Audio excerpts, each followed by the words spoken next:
Hi, everyone. Marsha Grace here. It's Friday, and it's time again for New Day, New Word. And I am excited today because I have a guest. There he is. Good afternoon. Hi. Let me introduce a dear, dear friend, Keith Simmons, who's going to be with me today. And I'm so happy to have you here. I'm glad to see you. He's going to share with us one of his poems. He's a musician, a songwriter, a poet, among many other things. So, but first, let me just say that today, who have we got here? We've got. He wants to tag me. Yeah, somebody wants to tag. Okay, I don't know. I don't even know what that means, but let's tag some people here. Okay, hi people. All right. So today's word is a little bit heavy. I chose a word that. That came to me, actually, how all the other words seem to come. And we're up to the letter S today in our journey through the alphabet.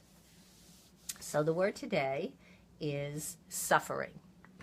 And we all know what suffering is. We've all been there, done that.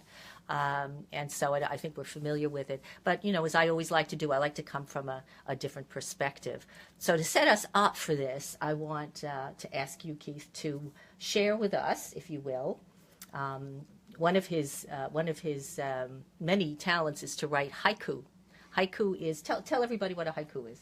Oh, it's a short form. It came out of Japan, I guess, but a short form of a poem, and it's very, very condensed, and it's sort of like it paints a picture and then allows nature elements. If it's got human elements in it, they call it a senryu, basically the same as a haiku. Okay. And it just is something where you put it out there, you paint a picture, and then it allows the listener to think about it. And so sometimes we read them twice, once to hear it and once to absorb it. Okay, good. So do that. You got a haiku for us, yeah, right? Well, this is one that was came from my studies in the course and realizing how much confusion is in our thoughts. So the haiku is, most content when my thoughts are within, why do I spend so much time without? Most content when my thoughts are within, why do I spend so much time without? Good question. And so, thank you very much. That's a beautiful lead-in to our concept of suffering today. Why do we spend so much time without? And that's where suffering, as we tend to think of it, comes from, right? We tend to think of, I'm suffering because this person did this to me, or and I'm not. Yes, we suffer in our bodies. Yes, we most certainly have pain. You know, if you're ill or you have had surgery or something, you may have pain. But that's different from suffering. You know, pain is not suffering. Suffering is the extension of pain from the past into the future. Okay. You know, to maintain an experience that we've had and to keep it manifested. So it's very different. Suffering is not pain. Suffering is a choice to maintain a sense of limitation, of unhappiness, of victimhood, most especially, right? Sure. So how can we look at this word in a different way so that we can expand upon it? We don't want to negate our suffering. If you really feel you're suffering, the best thing you can do for yourself is to actually address it. Say, hey, suffering, I see you, and you know what? I'm not happy about this. I don't like it. And I don't want to stay there.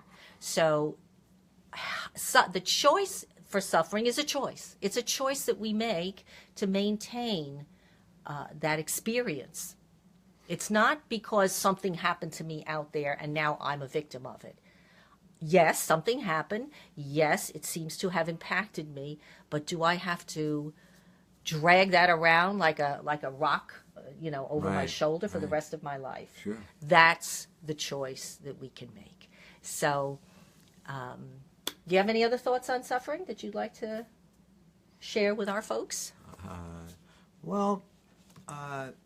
Having gone through cancer a few years back, the Course was so important to me because my body was failing me, and I had to.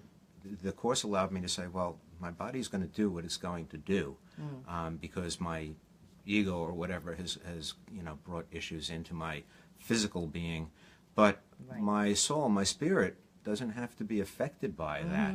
And that, I think, certainly helped me along the way, helped me get through the whole process.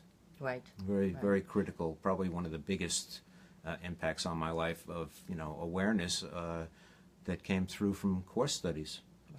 Right. Well, thank you for that. And again, see, that to me is what is so, hi, James. And that is what is so important about what you said as far as what I heard. And that is that we can't do anything about the illness. You get cancer. Okay. It's a fact in this world.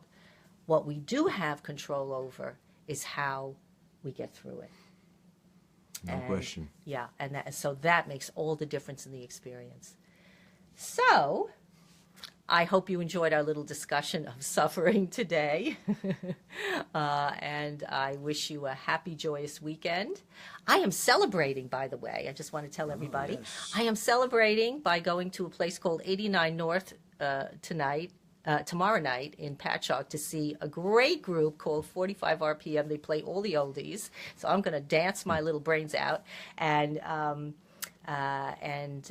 because I'm celebrating because my book, Calm, Creative, Joyful, Lessons in Transforming Your Life, was published yesterday. So I'm excited about that. Congratulations. So thank you very much. And thank you for being here with me. Oh, glad to be here. Great. Thank you so much. All right, bye everybody. Have a great week.